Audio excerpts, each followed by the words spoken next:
Okay, let me ask, can everybody hear me? Okay, this is the session on race and technology at the dawn of the digital age. First Black software engineer in America. My name is Clyde Ford, and no, that is not me, but it was my dad. My dad was hired at IBM in 1946 directly by Thomas J. Watson. We went to work at IBM in 1947. And so I grew up a digital native in the early to mid 50s. And I know digital native is a term that's often used to describe young kids now, but I think by the end of this presentation, you may get a sense of what I mean when I say that I too grew up as a digital native. My book, Think Black, was published by HarperCollins about 2 or 3 years ago. No, actually, it was published right in the middle of the pandemic. And that really kind of, I don't know, upset my speaking schedule. I don't like sitting behind all the text. So I'm just going to stand a little bit and say, yeah, I was actually thinking about trying to do this 4 years ago. And then the pandemic came and we were going to try to do something at Bellingham Makerspace. And that didn't work out with the Bellingham Codes Group that finally got going this year. And Linux Fest finally got going, thanks to my buddy back there, Ryan. And so I'm really pleased to be here. I'm really pleased to just share a little bit about the history of early tech that some of you might not be aware of, the underpinnings of what most of us are doing in tech today, and what that has to do about tech's relationship really with human rights and with race at the dawn of the digital age. So I got the idea a little bit before the pandemic of, wouldn't it be interesting for me to tell the story of my dad? My dad had passed away in 2000. I had a lot of the artifacts that came from his experience working in tech, working for IBM. I even have the original business card that Thomas Watson handed to my dad when he hired him. And I thought it was a fascinating story. As you'll see, it turned out to be a lot more of a story than I ever intended. And that's part of why I get really excited sharing these important ideas with those of us working in the fields of tech today. So back in the 1940s, and even as late as when I was hired by IBM to work in the early 1970s, it wasn't so important to IBM that you understood technology, that you understood computers, that you understood software in the later days. It wasn't even software in the early days. IBM had a belief, and it's kind of an interesting belief, that they could train you in all of that. You could learn that in very short order.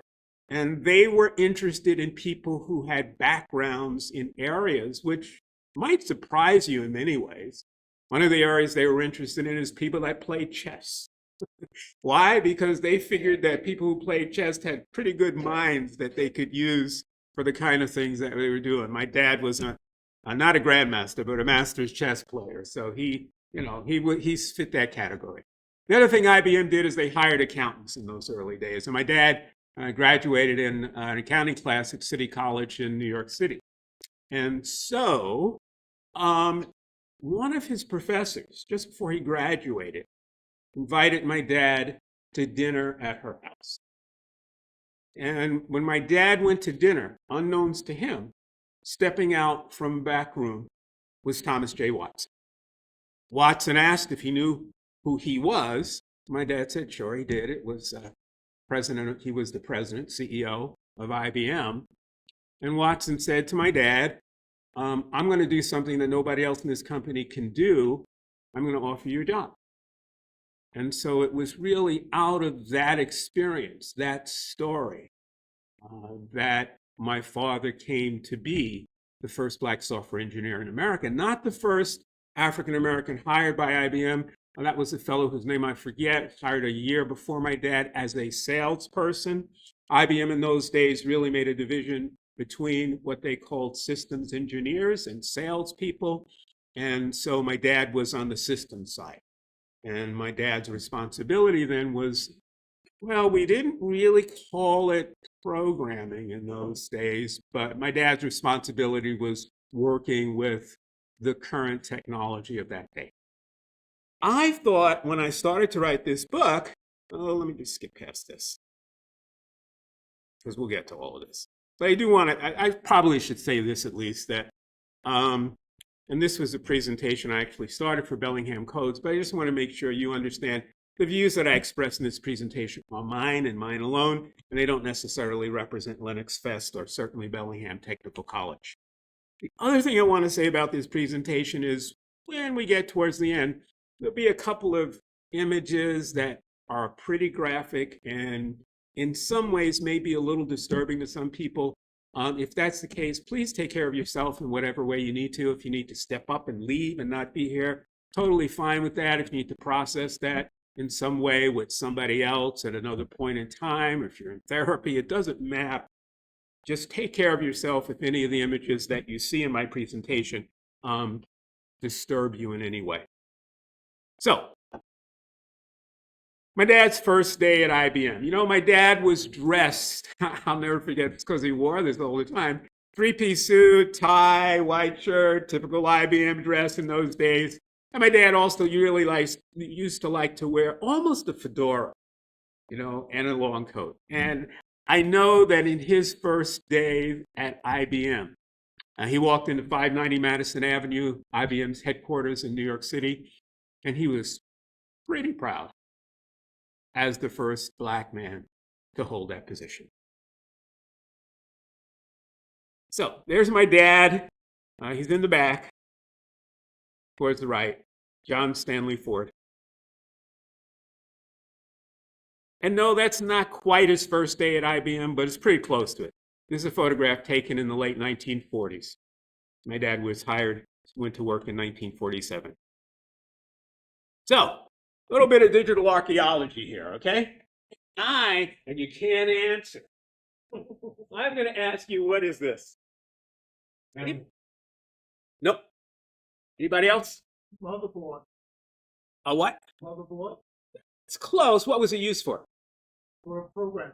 Oh my God, somebody actually knows. Extra, extra credit. Yeah, well, see, I didn't see the gray hair, and you have hair, I don't, so. Not really, no, that was much more closely. This is what we programmed with. You didn't write code on a punch card. You didn't go to an IDE and, you know, have a really nice GUI in front of you to do anything with. You took this, you had a sheet of paper, and it said, I can't even get it out, but you can see this. Plug this into C5 and the other end into D3, and that'll do something. And what did you do that on? Well, this is changing automatically. What the heck is going on here? Let's see. Well, it's kind of where I want it, so we'll leave it there and see what happens. This came out of that. And that is the first ever commercially available, that's important, commercially available, programmable, kind of like a computer. It's really more of a tabulating machine, but kind of like a computer. It's an IBM 704. And basically what happened is inside a computer, there is no electronic circuitry. It's all electromechanical, relays. And what this board did, and you'll see it in a moment, it came out of this side right here. You pulled the drawer open. This was the programming board. This basically linked relays together. And the relays did basic stuff like addition, subtraction, multiplication. And interestingly enough, one of the hardest things in the early days of computers to do was division, but the 704 actually did division. The neat thing about the 704, again, a little bit of archaeology here, it's right in the middle. You had one of the first ever output devices, which was a modified IBM typewriter that actually printed out the totals so you didn't have to read them off of punch cards. Okay, so my dad, when I was a kid, I don't know, 5, my sister was just a little over 3 almost, I was only 5 or 6, would bring home these boards and a basket full of these jumper wires. You'd have a big sheet of paper that basically just said C3 to D5, you know what I'm saying? That's all it said. And you say, okay, kids, I'm going to teach you how to program a computer. And he'd sit us at the kitchen table. This is why I say I'm a digital native. I've been around a long time in this, as some of us others in this room have. He would then basically, you can imagine, he was kind of like a cheerleader with a clipboard saying, okay, no, that's not C3. Oh, yeah, that's C3 over here. And he would basically tell us, you're putting one into this patch cord here and the other in here. And then he would thank us for helping him because we saved him a lot of time at work. So I was trying to estimate about how many lines of code would be in this based on a modern day like IDE, like if you're programming something, maybe, I don't know, C# or C++. And I'm thinking it's about 3 or 4, maybe 5 that you could actually incorporate in. So imagine now you want to do a fairly sophisticated program. And imagine there's no memory because at this point, people didn't even have the concept of commercially available memory, but you needed to write out the intermediate steps of a program. What do? Well, right over here are punch cards. Okay. And those punch cards are not like those of you who may have done early programming on punch card. There's no software. All those punch cards basically do is they read in data and they can punch out data that can be read in later. So if you want to do anything with memory, you got to punch the results to a set of punch cards, swap out the boards, put in a new board, read in the new data that you printed out to that card stack with memory. You see what I'm saying? A little bit inefficient, but boy, in those days, this was the cat's meow in terms of software because this was the highest state of technology available. So that's kind of where I got my start. As I said, I was 5 or 6 years old when I first started doing that. And it was my dad instructing us on how to do that. So there's the side drawer. There's that board. Boy, when I found this board about 6 years ago on eBay. The guy was like, because he emailed and said, how many do you want? Do you want 50 of these? I said, nah, I think I'll just stick with one. He said, I got as many as you could ever need. Oh, he thought he had really found a sucker, so to speak. Okay, well, I'll see if I can find it. Here's an Army guy programming the 704. Now, you know what we used to call, before software, coding? We didn't call it coding in those days. We called this practice basket weaving. Seriously, that was the term we used, and you can see why. Look, it looks like a basket, right? That was basket weaving. So that was what early software folks did. There's a completed board, again, very much like the one I have there. Can you imagine trying to figure all that out afterwards, like debug software? Holy cats. Left out a step. Oh. So here's an early, that's a coding sheet. That's basically a drawing of the board that you put lines on. And really, next to that, you had a big yellow pad, a green pad rather, and you could write what it is you wanted to do. Not a lot of data there. Like I said, maybe you could get 5 steps of data out of something like this. Very interesting. Okay. So between then and now, what are we talking about? Well, again, here's my dad, and I want to call your attention to this picture. I only realized what this picture was about after I looked at it closely when the book was published. And so I'm going to ask you what it is you see in this picture. And I can tell you it is not the obvious.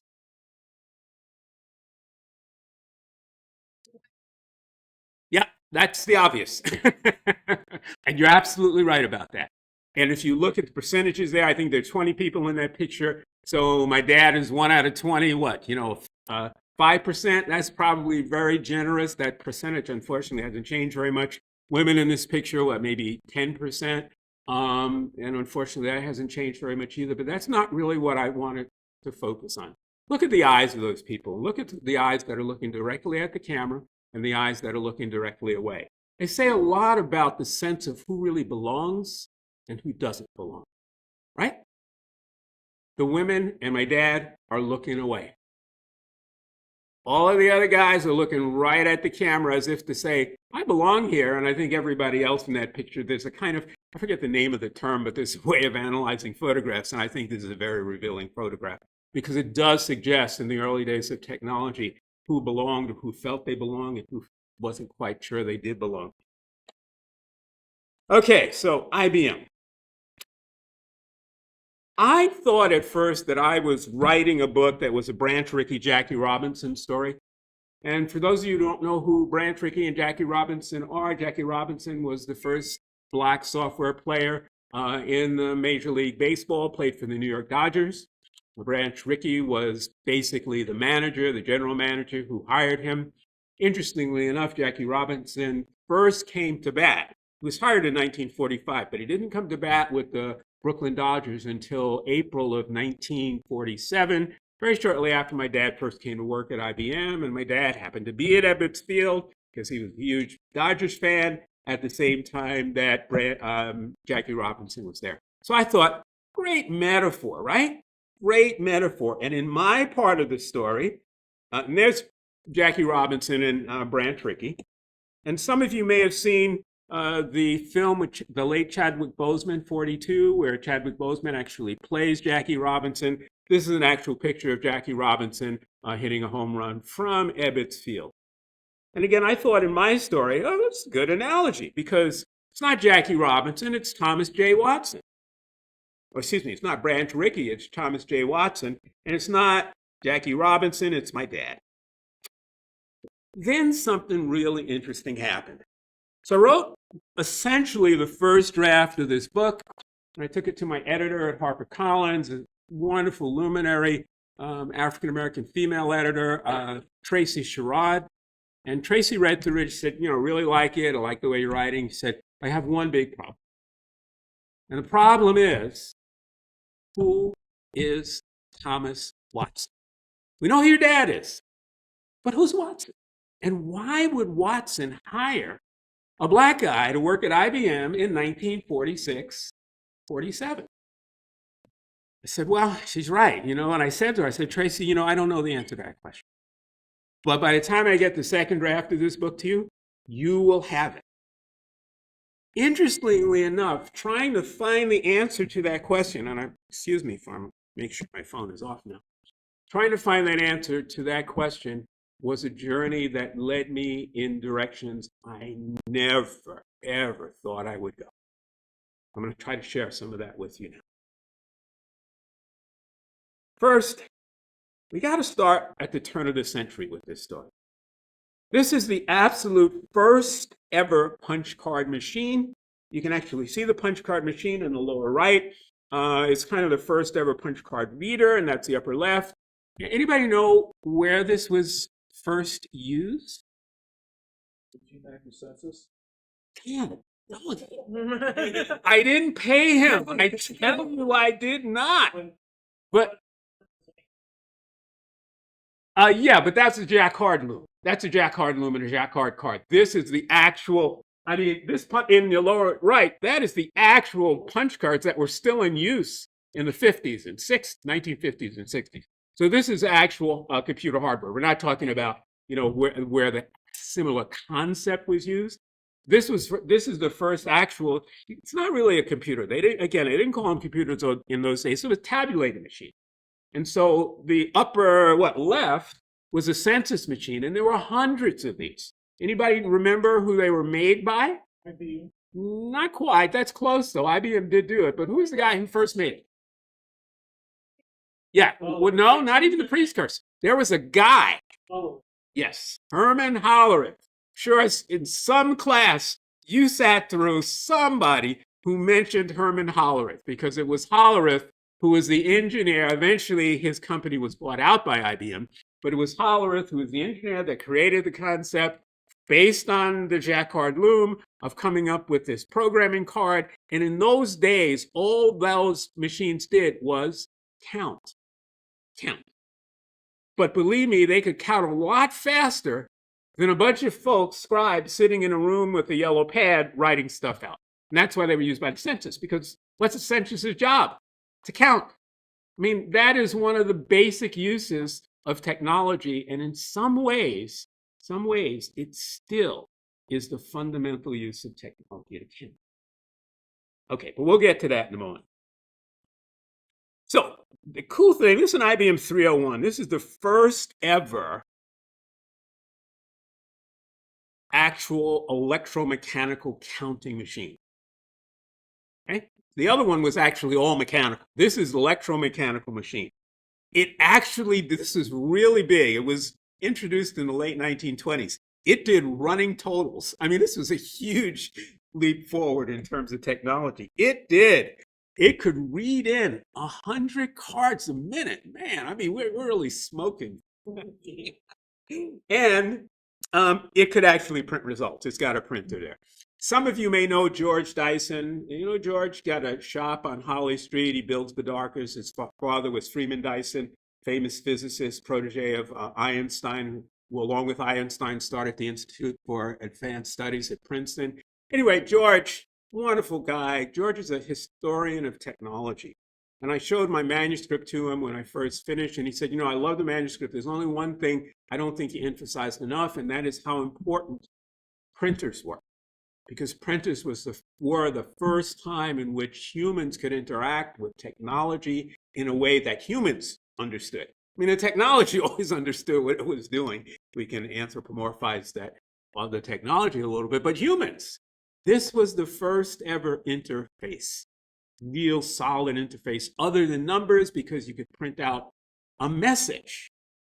And in the early days of my dad working at IBM, particularly around the holidays, oh God, you know, it would be a big contest to see who could take sheets of the old printer paper and using alphanumeric characters, print out pictures of Santa Claus and, you know, drive in a sleigh. I'm sure some of you have seen those. You can still find them on the internet now. They're a lot easier to do, but in those days, it was a feat. And it suggested your prowess in using the underlying technology. Okay, so all this, really, this is the first machine that started it. Just want you to remember what that machine looks like. It's actually a really kind of interesting antique piece of hardware. It was wooden, which is so surprising when everything today is, you know, fiberglass and who knows what else. But this is where it started. So I started researching who is Watson. And the first thing I came up with was Watson's involvement and IBM's involvement with eugenics. What is that? Upper left-hand corner. That man's name is Madison Grant. And in 1916, Madison Grant wrote a book called The Passing of the Great Race. And I can assure you, you probably know what race he was talking. I wish I could say that Madison Grant's book, which was just pure racist eugenics, was not relevant today. But in 2016, a 100th anniversary edition was published of that book, was a bestseller on Amazon. And one of the people, just one of the people who cited this as an important work was Stephen Miller. So I hear some people shaking their head. You know who Stephen Miller is? He's Trump's czar of immigration. So if you want to look at where some of this goes back to, we're talking right here. So upper left-hand corner, Madison Grant. Lower right-hand corner, that's Charles Davenport. Davenport was the president of the ERA, Eugenics Research Association, and another ER something, Eugenics Society of ESA, Eugenics Society of America. Eugenics was all the rage in the early 1900s and certainly through the 1920s. So there was a study, and this is just some of the names that are connected to it. I mean, you have people like Margaret Zenger, very deeply involved in eugenics. In fact, Margaret Zenger, important for women's health, there's no question about it. Margaret Zenger said that all of her work was done in the name of eugenics. Now, I wrote an op-ed for the LA Times several years ago in which I talked about this, and I got a really angry response that the Times published from Margaret Sanger's great-grandson. How could you say my grandmother did this, or my great-grandmother did this? And of course, then about a year or so later, Planned Parenthood actually had to admit the history of what Margaret Sanger had done in terms of her work in eugenics. So very important. The Roosevelts were involved in this. I just want to cite one study to show you how technology came in and how it was so important. So in the late 20s, I think 1926, there was a study called the Jamaica Study. And the idea was that eugenics could take a population and separate it and classify it and categorize it out based on race. And the study said, hey, a good place to try this out would be the island of Jamaica. And what we want to do on the island of Jamaica, and this is very freely available on the internet for anybody who wants to look at this further. Let's see if we can separate out people of pure European ancestry from people of African ancestry, from people of mixed race ancestry. Okay? Because if we can do that, eugenics was let's make sure we know who we want to promote with $5,000 credits to produce more children. No, probably wasn't 5,000 credits, $5,000 credits in those days. But I'm saying the history of supporting the promotion of various racial groups goes back a long time. And so when I hear that it's still present today, like pronatalism, some of you may know, very, very kind of important thing, you realize how far back this goes, but I don't think most people realize how technology figures into this. So the study is designed, or at least the concept, if we can count people and look at their ancestry back, I forget how many generations they went with the Jamaica study. If we can do that, we can further eugenics goals. The problem was, even in 1926, when the study started, there were 8 million people on the island of Jamaica. And all that Davenport had were clerks with yellow pads and pencils. It takes a long time to count that many people, right? Well, there was a new company that had literally just been created from the ashes of 3 old companies, and it was given the name International Business Machines. And Thomas Watson walked into the Eugenics Directors Association headquarters on Long Island and said to Charles Davenport, "You need to count? I got some machines that can help you do that." And Watson and Davenport created a bond which allowed Watson to make IBM's first large customer, the Eugenics Directors Association, and they were then the counting engine behind the Jamaica study, which, as it turned out, was very successful. Watson ensured that. And Watson made sure that they counted, they were able to, based on the way they tracked ancestry, to separate out these 3 groups of people. Pure African, pure, or relatively speaking, given the parameters of how many generations they went back, African, European, and mixed race. Now, I think the study concluded about 1930, and they were in the middle of really stepping this up. They were looking at doing this study worldwide because they figured, well, we're successful with this. We got the technology. We know what we're doing. Let's go one step further. Let's do this worldwide. But 1930, a lot of stuff going on in the world. And in particular in Germany, you have the rise of Hitler, Nazi Party, Third Reich, and their end game, goal.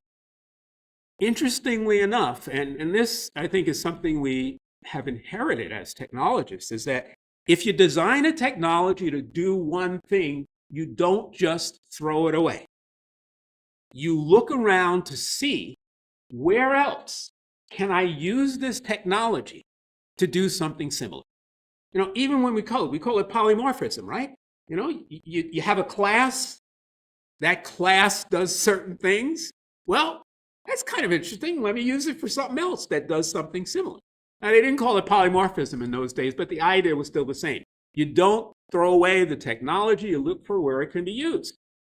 What's the difference between trying to distinguish Germans or Europeans or Aryans, at least technically or theoretically, from Jews? Watson realized, oh my God, there was no difference. There was no difference. And so IBM, and this was shocking to me as I started to read the research on this, maybe shocking to you as well, but IBM was deeply, I mean fundamentally involved in every aspect of the whole.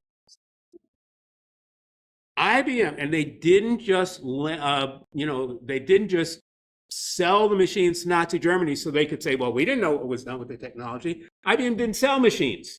Even when I worked for IBM, they didn't sell anything. They don't lease them. They leased them so they always had control over them, so they always knew what was being done with them. So IBM leased, and I mean hundreds of machines to the Third Reich. Did you ever wonder why a Nazi officer, an SS officer, standing in the back of an open air Mercedes-Benz could roll into the town in some little place and pick up a white sheet and say, okay, I want this person at these addresses to report in front of me? You ever wonder about that?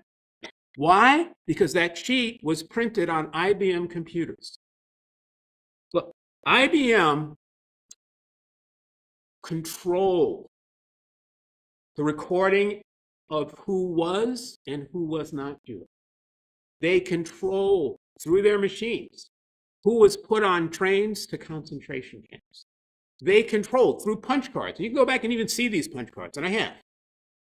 What column was used to say, based on that column, let's say column 12, depending on which row of that column you punch, how that person would be killed, worked to death, gas chamber, firing squad, you name it. It was there, and it was in an IBM punch card. Again, don't believe me? I would refer you to Edwin Black's wonderful book, IBM, The Holocaust, which is so detailed. I know Edwin, he's since become a friend, and he's told me, he says, look, I have 35 file cabinets full of documentation. Anybody disputes anything I've said, I'll point to exactly the documentation and where it's come from. So IBM, deeply involved in the Holocaust. You've probably seen those movies where inmates in these concentration camps have numbers on their forearm. 90% of those times, those numbers were tied to a batch of punch cards.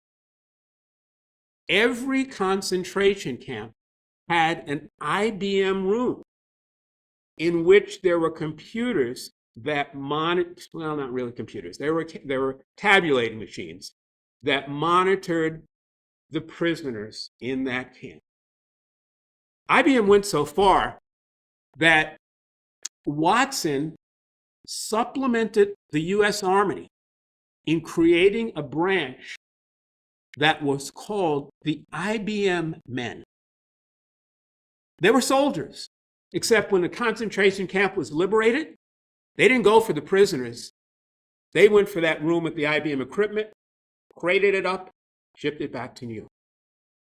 Again, it was, when I started to read this, I woke up wanting to dry heave most of the time because it was so horrible to know that this was the early use of this technology.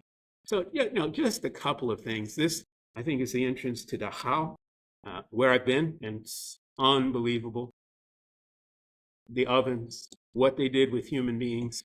And that's what a punch card looked like that was used by the Nazis. Now, IBM had a patent on the punch cards used for their machines. Yeah, you could make punch cards, but you couldn't make them exactly like the IBM punch card, wouldn't fit an IBM machine. IBM sold billions, not millions, billions of punch cards to the Third Reich, printed with Nazi insignias and others. You can go to the internet right now and see the 1936 image of Thomas Watson receiving the Silver Eagle pinned on him by Adolf Hitler. It was a special medal created just for Watson in thanks for his support of the Nazi regime. Wow. right? Unbelievable. And believe me, I am just telling you the tip of the iceberg, just the tip of the iceberg. You know, in my book, Think Black, I talk a little bit more about it. If you really want to read it in depth and you have the stomach to do it, it's IBM and the Holocaust by my friend Edwin Black, which came out in 2005. Okay, so now IBM is making millions of dollars off of their investment in the Holocaust. And let me tell you, Watson is really, really slick. Watson reminds me a little bit of a fellow who now lives at 1600 Pennsylvania Avenue, because he's making money on both ends of it. Like this. So Watson says to Hitler, hey, you know, the British are bombing your computers. Let us construct special shelters that will shield those computers. America gets into the war. Watson goes to Roosevelt and says, hey, I know how to build factories. Let me build the factories to develop and create the munitions that you can use to drop on Germany. You see how bizarre that is, right? So I'm going to get the money to build the very shelters that protect from the bombs that I'm also getting money to make.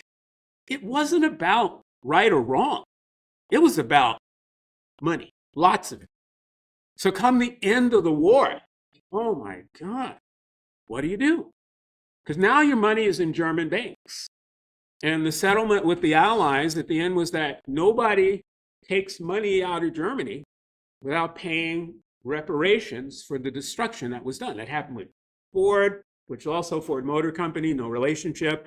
Ford Motor Company was in Germany, helped them build tanks, Volkswagen, you name it. Couldn't just get your money out. There's only one company that was successful in getting every dime that was in Nazi Germany out.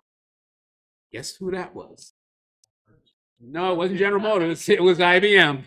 And in particular, it was Thomas Watson.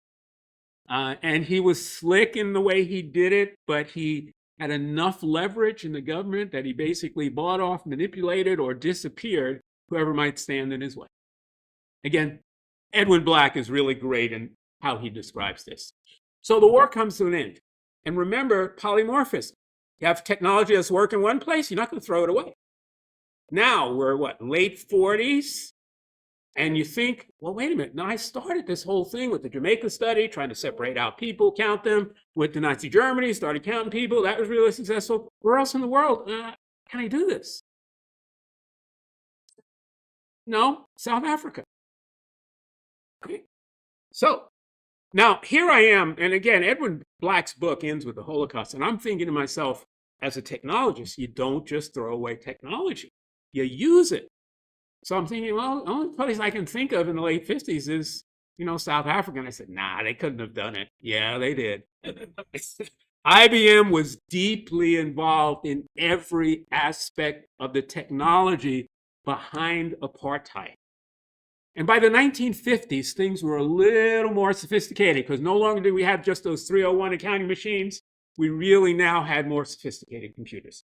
And what you were able to do then is to create databases of who was black, who was white, who was colored. That was their mixed race category. Kind of similar to what happened in Jamaica, right? Black, white, mixed race, same thing. It's the same idea that the technology was then used for. And I just say this because I know I don't have too much longer to go. IBM created the technology which produced the various pass systems. So in South Africa, you had basically two passes, essentially. You had a national identity card, which you carried if you were okay, and then you had the other one, or I don't remember the technical name, but South Afrikaners, black South Afrikaners called it the Dom Pass or Dumb Pass, and that was to be carried if you were black. And you'd better not be caught outside of a Bantustan, which is essentially a reservation, unless you had a card on you. The printers and those cards were printed by IBM. Okay. So this is IBM deeply involved in the Holocaust. So then I asked myself, wait a minute, you don't just throw away technology. you figure out where to use it. Where are you going to use it in the modern day? Because now we're already in the 50s, 60s, 70s, 80s. Yes, 90s apartheid ends, but the idea doesn't end, because it was IBM that was deeply involved in a program in 2005 in New York City to take thousands of images, probably not thousands, hundreds of thousands of images off of the 5,000 cameras, CCTV cameras sitting around New York City, under a program called Watson, with the goal, unknown to New Yorkers, of discriminating based on facial recognition technology who had dark skins and who had light skins. That was the goal of the technology. It's not any different. That is the theoretical ideas behind this from the Jamaica study. And yet now we're in 2005, 2006, even down to the current day. I mean, this is the technology that's now in use at the southern border. This is the technology that we see police using in cities. It's not very, how did I say it? Often it's not very discriminative in the right way, because it confuses. In particular, it does a very, very poor job of identifying people of color, particularly Native Americans, and women as well, too. It's great at white guys between 25 and 40. Other than that, not very good. And really, I mean, come on. Those of you who know anything about AI and artificial technology know you train it, and what you get is what you train it on. And we used to say in the old days, garbage in, garbage out. You train it on the garbage, you're going to get garbage out. It's only as good, it's not as, it's not natively intelligent. It's intelligent based on how intelligent the people who created the images that it's trained on are. Okay, so again, and I should say this: I have had the opportunity to sit down and talk with the current president and CEO of IBM, with Satya Nadella, and to talk through some of these ideas. And in 2020, 2019, some of the large technology companies pulled back from facial recognition. And, they were saying, okay, we're not sure where this is going. There was a study by the United States government, the Standards Institute, that showed it was really not a great technology. To be honest, they pulled back then, and they since re-implemented and even gone a step further than that. Okay, so you think, where else might this technology be used? And unfortunately, I have to say this technology right now is in huge use in the Middle East conflict. I don't care what you feel about that, because this isn't a discussion of politics. I'm just here to tell you that technology is behind that. This technology, particularly from Google, from Microsoft, from Amazon, are fighting for leverage with the IDF and what they can use in terms of who to target, how much collateral loss is okay. And these are algorithms. This is software determining this. So, for example, there's a program called Labrador. It's an AI targeting system, and it determines what individuals should be targeted by drone strikes, missile strikes as well. It's used to identify hundreds of Palestinian targets, both human and buildings, per day. Early in the conflict, human rubber stamps the decisions of these. So somebody at IDF had to say, okay, yes. Now it's all basically computers. Okay, I wish I could say more, but again, we don't have that much time, other than to say that, it is the kind of almost indiscriminate targeting software that is based on this idea that you can tell who is and who isn't in the group that you prefer. Another piece of software. So this, again, I find this despicable, but this is the kill algorithm that's used by Lavender. And this information is coming from Haaretz, Israeli newspaper, and some of the reporters there. For low level, I have to say, I almost find this hard to say. For a low level Hamas operative, it's okay if 15 to 20 civilians are killed. How do you do that? For a high level Hamas operative, it's okay if 100 civilians are killed. And you ask yourself, why do we have collateral damage? And you hear about children and, non-operatives actually being killed. This is why. So I know I'm really close to where I need to end, so I'm just going to kind of skip through some of this. Really, these are some of the other software programs that are in use, and they're in use, and they have been developed by some of the big technology companies of today. There have been some protests of tech workers, and I got to say, I'm proud of these folks because they're saying, not in my name. I don't want my work to be used in a way that abrogates human rights. Going right back to the beginning here of the use of this technology in this way. Okay, again, apologize for skipping through this. This is a protest at Google, recent one. It's a protest at Amazon, again, just a year ago. Of course, it's not limited to the Middle East. Same technology in use in the Middle East is being used by campus police right now. Same technology is being used by ICE, and you can see all the mistakes they're making. US citizens being nabbed up because their algorithms aren't smart enough to figure out that maybe that's not the right email address, or at least not the one they should be used. I actually did this before Elon was involved with Doge, but it turned out to be very prescient in that respect. So similar technologies here are used in a number of ways. And again, I'm really zooming through this. Let me just say this. I know that a lot of us say, and will say, and I agree to it to some extent, that it's not the technology, but it's how the technology is used. I know that. But I also think if you look at the history of the technology, that the technology itself was designed for a particular use. And that technological use was not always for the betterment and benefit of humanity.